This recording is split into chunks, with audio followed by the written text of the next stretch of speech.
Hello and welcome back to the channel. Welcome back to the channel.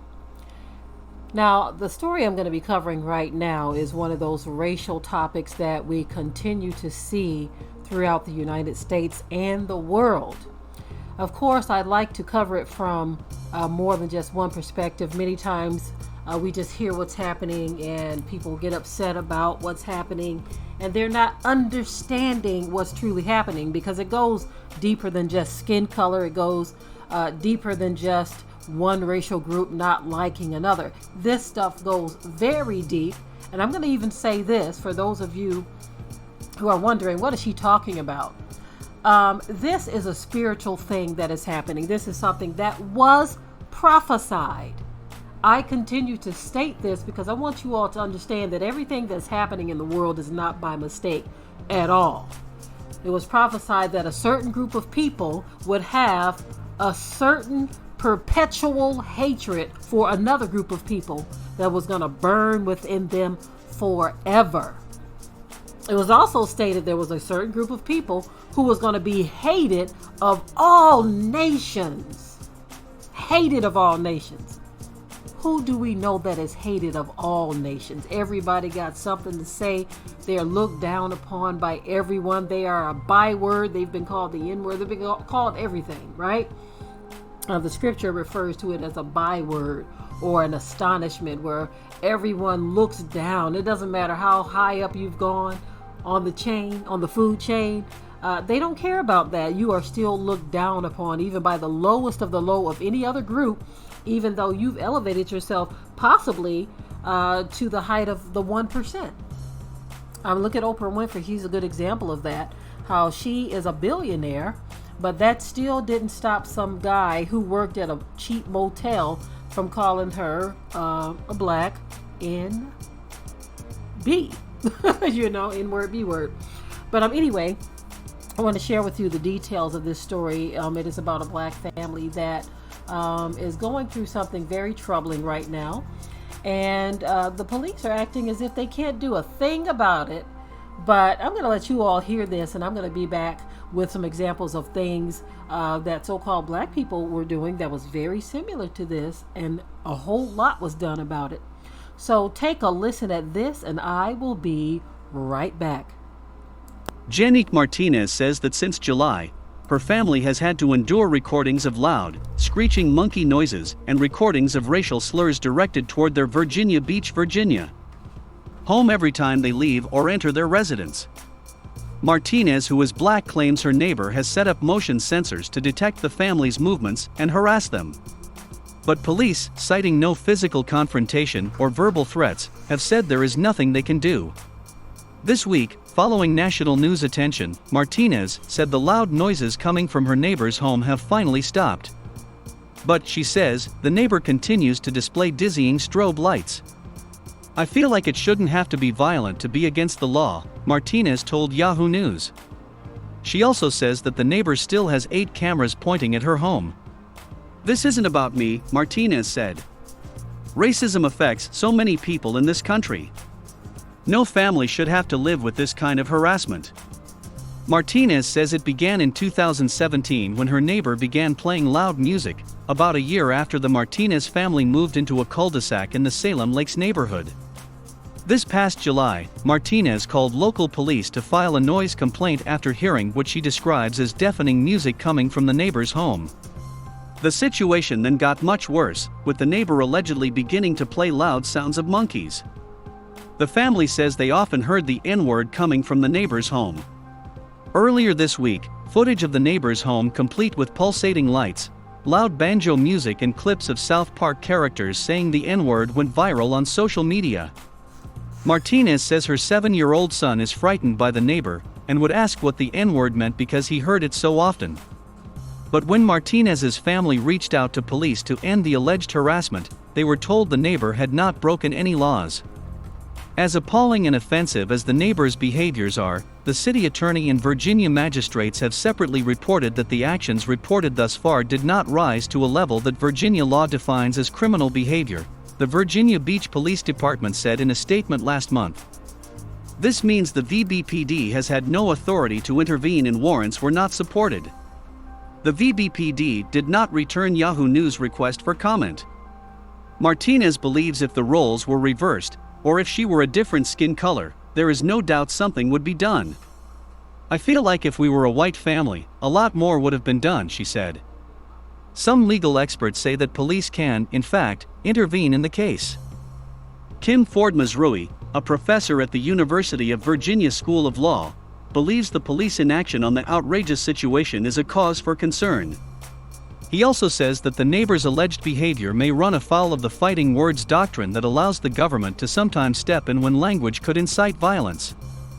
Ford-Mazrui said that police should attempt to stop the alleged harassment and let the courts decide from there. Courts read that doctrine narrowly. But if you understand the nature, I think it's reasonably likely this could cause the family to react. But other law enforcement experts say that bringing a hate crime case against the neighbor could be tricky. You can walk a fine line and not cross over into something actionable, Dana Schrad, executive director of the Virginia Association of Chiefs of Police, told the Washington Post.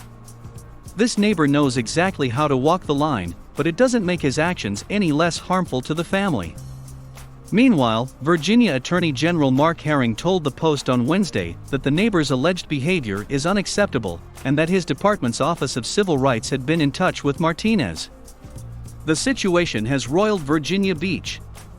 Michael Berlucci, a member of the city council, said last week at a town meeting that while the neighbor's alleged harassment may be legal, it's not right. The safety and dignity of everyone in Virginia Beach has to be prioritized, Berlucci told Yahoo News. And Berlucci said that while some of his colleagues have publicly denounced the alleged actions of the neighbor, others have not. Black people should feel safe in every neighborhood, he added. We really need to make sure that everyone knows that the city won't stand for this, and I'm committed to that. Berlucci said police have received a verbal agreement from the neighbor that the noise activity will stop, but Martinez says other harassment continues. Other neighbors have also come to Martinez's defense. 9 complaints have been filed against the neighbor, mostly for noise violations and parking complaints, according to Wavy News. So far, however, the neighbor has not been charged with a crime. Virginia Beach, a coastal city in southeastern Virginia, is home to nearly 500,000 people. About 66% of its residents are white, while 19% are black. 2 of the 11 city council members are black, although the city has traditionally been dominated by white politicians. Virginia Beach also has a history of racial unrest, including a riot in 1989 that damaged scores of businesses. Martinez credits her 11 years of military experience in helping her keep her cool in the ongoing confrontation with her neighbor. The calmness and level-headedness has been embedded with me through my military career, she said. You are constantly being tried and tested, and you have to maintain your military bearing. I also worked really hard to get where I am, and I can't let one person who is a coward get the best of me. Martinez says her immediate community and family have been supportive in helping her navigate this ordeal, but she maintains that something needs to change. Police could have done more.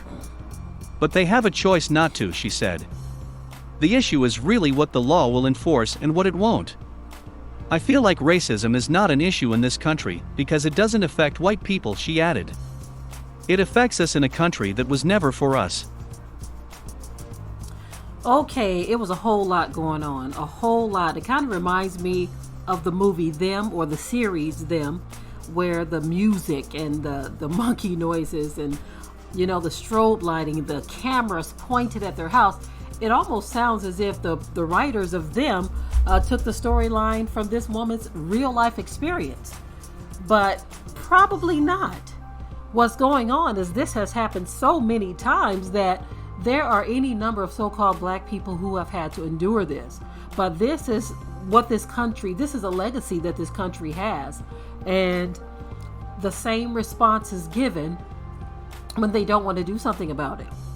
But again, I want you all to understand what's happening here. All of this stuff was prophesied to happen, and we need to understand what is happening so that we can react differently. Now, we've all seen the examples of a young black guy playing his music too loud and someone saying, you know what, this is enough for me to end your life. And then they try to use the self-defense plea. And many times you will have those who will try to push that on their behalf and try to force a self-defense thing on someone playing loud music to justify taking their life. You'll even have the law on their side sometimes, trying to figure a way to make this be okay for the person who took the life, not for the person who lost their life. You see, these are the things that we've seen over and over in this country. And for many, it causes frustration. But if we begin to look at these things differently and understand what is happening, we can kind of rearrange our reactions to these things. But our reaction has been the same, and the actions of these people have been the same. And we keep repeating the same thing over and over. This is why many of these stories sound so much alike. It's like, didn't I hear that one already? Well, that should tell us that we need to start dealing with these things differently. Now, we all know that if the black woman started to do the exact same thing, where she was playing the loud music and she was pointing cameras at these people's house, and she was doing all of the same things, we all know, at least those who are honest, we all know that something would be done about it. And those same officers who told her that they can't do anything about it would tell that other neighbor, if the shoe were on the other foot, that they're going to deal with this. As a matter of fact, they would confront that black citizen and they would do something about it. We all know this.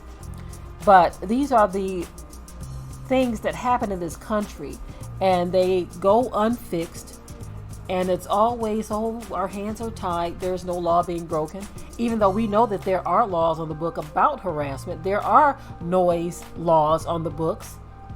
Now, I can't believe that particular neighborhood, from what it sounds like it might be a decent neighborhood. I can't believe that they wouldn't have a noise violation law on the books. I just can't believe that. But you never know. You never know. I am done with this story, and I want to know what your thoughts are in the comments section. And I always say keep it tight and keep it right for a reason, because things are heavily censored. So I am done. Leave your comments below, and until next time. We hope you liked today's topic. Please leave your comments below. If you haven't already, subscribe to the channel, share it like this video, and with that, we're out. Be sure to ring the bell to be notified of new uploads on this channel, and also comment, share, like, and subscribe.